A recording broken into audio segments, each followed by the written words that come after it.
Good afternoon children. इसके पहले हम गद्य खंड के 2 लेसन्स पढ़े, काव्य के 2 पढ़े, समास पढ़ लिए, रचना के आधार पर पढ़ लिया। अभी हम पढ़ेंगे काव्य खंड का स्पर्श का लेसन नंबर 5, पर्वत प्रदेश में पावस। जैसा कि बच्चों अभी मौसम है, कैसा मौसम है? अभी बारिश का मौसम है। तो इसी बारिश के मौसम के ऊपर ही आधारित है ये कविता कि बारिश के मौसम में अपना वातावरण, अपना मौसम कैसा हो जाता है, यह सुमित्रा नंदन पंत हमें इस कविता के माध्यम से बता रहे हैं। वह यह भी बताते हैं कि पहाड़, पर्वत, नदी, नाले, तालाब ये सब कैसे भर जाते हैं, पेड़ पौधे कैसे हरे भरे हो जाते हैं, नदियां कैसे बहती हैं कलकल करके, झरने कैसे संगीत सुनाते हैं, ये सब हमें इस कविता के माध्यम से सुमित्रा नंदन पंत ने हमें बताया है। तो पहले हम सुमित्रा नंदन पंत इस कवि के बारे में हम पढ़ते हैं। 20 मई 1900 को उत्तराखंड के कौसानी अल्मोड़ा में जन्मे सुमित्रा नंदन पंत ने बचपन से ही कविता लिखना शुरू कर दिया था। 7 साल की उम्र में स्कूल में काव्य पाठ के लिए पुरस्कृत हुए। सन 1915 में अस्थायी रूप से साहित्य सृजन यानी निर्माण शुरू किया और छायावाद के प्रमुख स्तंभ के रूप में जाने गए। पंत जी की आरंभिक कविताओं में प्रकृति प्रेम और रहस्यवाद झलकता है। इसके बाद वे मार्क्स और महात्मा गांधी के विचारों से प्रभावित हुए। उनकी बाद की कविताओं में अरविंद दर्शन का प्रभाव स्पष्ट नजर आता है। जीविका के क्षेत्र में यानी अपना घर परिवार चलाने के लिए पंत जी उदय शंकर संस्कृति केंद्र से जुड़े। आकाशवाणी के परामर्शदाता रहे। लोकायतन सांस्कृतिक संस्था की स्थापना की। सन 1961 में भारत सरकार ने इन्हें पद्म भूषण सम्मान से अलंकृत किया यानी सजाया, सुशोभित किया। हिंदी के पहले ज्ञानपीठ पुरस्कार विजेता हुए। पंत जी को कला और बूढ़ा चांद कविता संग्रह पर सन 1960 में साहित्य अकादमी पुरस्कार, सन 1969 में चितंबरा संग्रह पर ज्ञानपीठ पुरस्कार सहित अनेक पुरस्कारों से सम्मानित किया गया। उनका निधन 28 दिसंबर सन 1977 को हुआ। निधन यानी मृत्यु। इनकी अन्य प्रमुख कृतियां हैं। इन्होंने और कौन कौन सी रचनाओं का सृजन किया? ये वीणा, पल्लव, युगवाणी, ग्राम्या, स्वर्ण किरण और लोकायतन। तो ये है हम अभी पढ़े कवि के बारे में। अभी पढ़ेंगे हम पाठ प्रवेश यानी उस कविता के बारे में। भला कौन होगा जिसका मन पहाड़ों पर जाने को न मचलता हो, जिन्हें सुदूर हिमालय तक जाने का अवसर नहीं मिलता, वे भी अपने आसपास के पर्वत प्रदेश में जाने का अवसर शायद ही हाथों से जाने देते हों। ऐसे में कोई कवि और उसकी कविता अगर कक्षा में बैठे बैठे ही वह अनुभूति दे जाए जैसे वह अभी अभी पर्वतीय अंचल में विचरण करके लौटा हो, तो कवि कह रहे हैं कि अगर हम कक्षा में बैठे हैं और इस कविता को पढ़ते पढ़ते ऐसा अनुभव करें कि हम पर्वतीय अंचल पर घूम करके आए हैं तो कितना अच्छा होगा। प्रस्तुत कविता ऐसे ही रोमांच और प्रकृति के सौंदर्य को अपनी आंखें निरखने की अनुभूति देती है। निरखने मतलब देखने। यही नहीं, सुमित्रा नंदन पंत की अधिकांश कविताएं पढ़ते हुए यही अनुभूति होती है कि मानो हमारे आसपास की सभी दीवारें कहीं विलीन हो गई हों। ऐसा लगता है कि हम घर में नहीं बैठे, हमारे आसपास कोई दीवार नहीं है, सब कुछ खुला खुला है। हम किसी ऐसे रम्य स्थल पर जा पहुंचे हैं जहां पहाड़ों की अपार श्रृंखला है, आसपास झरने बह रहे हैं और सब कुछ भूलकर हम उसी में लीन रहना चाहते हैं।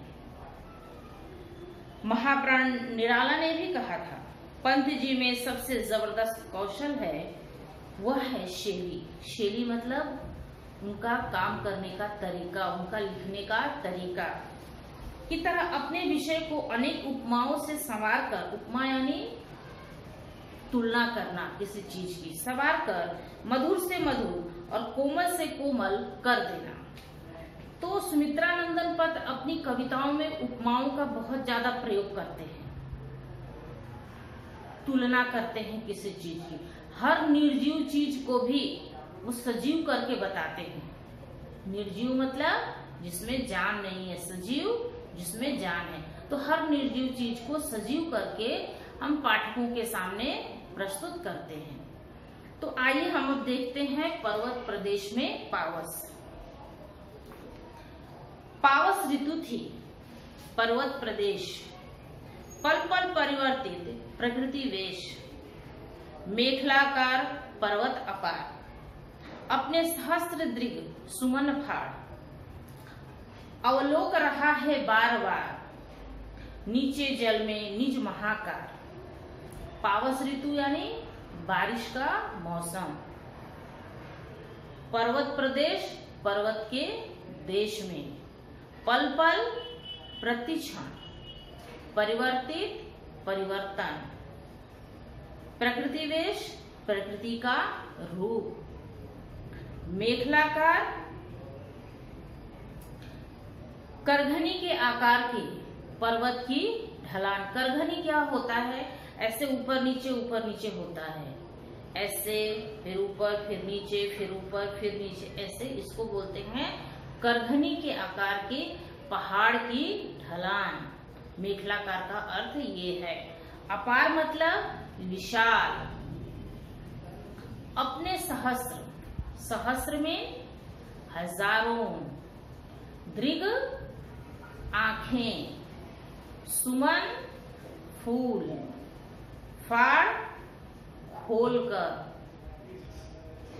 अवलोक रहा, अवलोक मतलब देखना, नीचे जल में निज, निज मतलब अपना, महाकार विशाल शरीर, जिसके चरणों में पला ताल, दर्पण सा फैला है विशाल। चरणों में पला यानी पल रहा है, ताल मतलब तालाब, दर्पण सा फैला है विशाल, दर्पण मतलब आईना, विशाल बड़ा। तो यहाँ पे अब मैं एक्सप्लेन कर रही हूँ, आप लोग इसे ध्यान से देखेंगे और वीडियो को पॉज कर करके आशय स्पष्ट लिखेंगे। पावस ऋतु थी, पर्वत प्रदेश में पावस ऋतु थी यानी वर्षा ऋतु थी। पर्वत प्रदेश में वर्षा का मौसम था। पल पल परिवर्तित प्रकृति वेश, वहां पर पल पल प्रकृति जो है अपना रूप बदल रही थी। वहां पर पल पल प्रकृति अपना रूप बदल रही थी। वर्षा ऋतु में, पर्वत प्रदेश में वर्षा ऋतु में पल पल प्रकृति अपना रूप बदल रही थी। मेखलाकार पर्वत अपार, सामने विशालकाय पर्वत, सामने विशालकाय पर्वत करघनी के समान दूर दूर तक फैला है। सामने विशालकाय पर्वत करघनी के समान दूर दूर तक फैला है। उस पर हजारों फूल खिले हुए हैं, उस पर हजारों फूल खिले हुए हैं।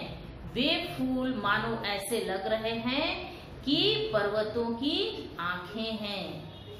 ये फूल ऐसे लग रहे हैं मानो पर्वत के आंखें हों।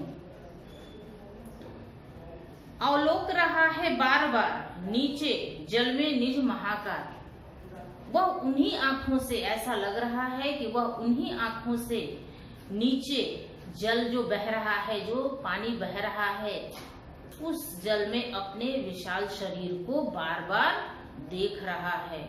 उन्हीं आंखों से ऐसा लग रहा है कि नीचे जो पानी बह रहा है उस पानी में अपने विशाल शरीर को वह देख रहा है। जिसके चरणों में पला ताल, दर्पण सा फैला है विशाल।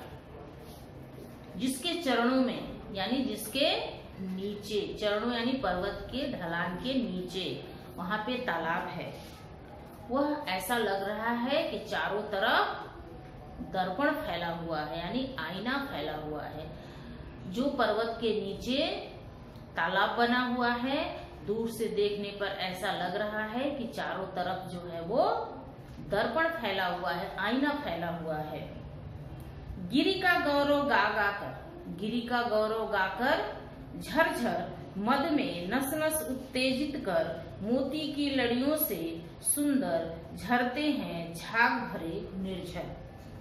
गिरी मतलब पर्वत, गौरव गुणगान, झरझर झरझर की आवाज, जब झरने गिरते हैं तो उसमें झरझर की आवाज आती है। मद में नस नस उत्तेजित कर, मद यानी मन में, नस नस यानी रोम रोम में, उत्तेजित मतलब भड़काकर। मोतियों की लड़ियों से, मोती यानी मोती, लड़ियों मतलब मोतियों की माला, सुंदर झरते हैं झाग भरे निर्झर। झरते हैं झाग, झाग पता है बच्चों, जैसे कि हम अभी झरने खूब तेजी से, खूब रफ्तार से गिर रहा है नीचे, तो वहां पे ऐसा लगता है कि झाग पूरा फैला हुआ है। तो उसी झाग की यहाँ पे कवि जो है वो बात कर रहे हैं कि वो झाग जो है वो कैसे फैला हुआ है। गिरी का गौरव गाकर झरझर मद में नस नस उत्तेजित कर। यहाँ पे कवि कह रहे हैं ऐसा लग रहा है कि पर्वत, झरने जो हैं वो पर्वत का गुणगान करते हुए झरझर करके बह रहे हैं। यहाँ पे कवि कह रहे हैं कि झरने बह करके ऐसा महसूस करा रहे थे, लग रहा था कि वो पर्वत का गुणगान कर रहे हैं। मोती की लड़ियों से सुंदर झरते हैं झाग भरे निर्झर। और जो झरने से जो पानी गिर रहा था, झाग का रूप ले रहा था, वो ऐसा लग रहा था कि मानो मोतियों की लड़ी हो, मोतियों की माला हो। गिरी के उर से उठ उठकर उच्च कांक्षाओं से तरवर है झांक रहे नीरव नभ पर, अनिमेष अटल कुछ चिंता पर। गिरी के उर से, गिरी, गिरिवर मतलब पर्वत, उर मतलब हृदय, उठ उठ कर यानी निकल निकल कर, उच्च कांक्षाओं ऊंची इच्छाएं, तरुवर पेड़, झांक रहे हैं नीरव नभ पर। नीरव मतलब शांत, नभ आकाश, अनिमेष बिना पलक झपकाए, अटल यानी स्थिर एक टक, कुछ चिंता पर, चिंता पर मतलब चिंतित। पहाड़ के हृदय में से निकले हुए, पहाड़ के हृदय में से निकले हुए ऊंचे वृक्ष मन में उठी ऊंची इच्छाओं के समान हैं। पहाड़ के हृदय में से निकले हुए ऊंचे वृक्ष मन में उठी हुई ऊंची ऊंची इच्छाओं के समान हैं। है झांक रहे नीरव नभ पर, और वह अशांत मन से आसमान की ओर ताक रहे मतलब देख रहे हैं। वो शांत मन से आसमान की ओर देख रहे हैं। कैसे देख रहे हैं? बिना पलक झपकाए, स्थिर लेकिन कुछ चिंतित भी हैं। वह एकटक अशांत ऐसे मन से वो पर्वत की, आसमान की तरफ शांत होकर के देख रहे हैं, लेकिन देखते देखते वह थोड़े चिंतित भी हैं।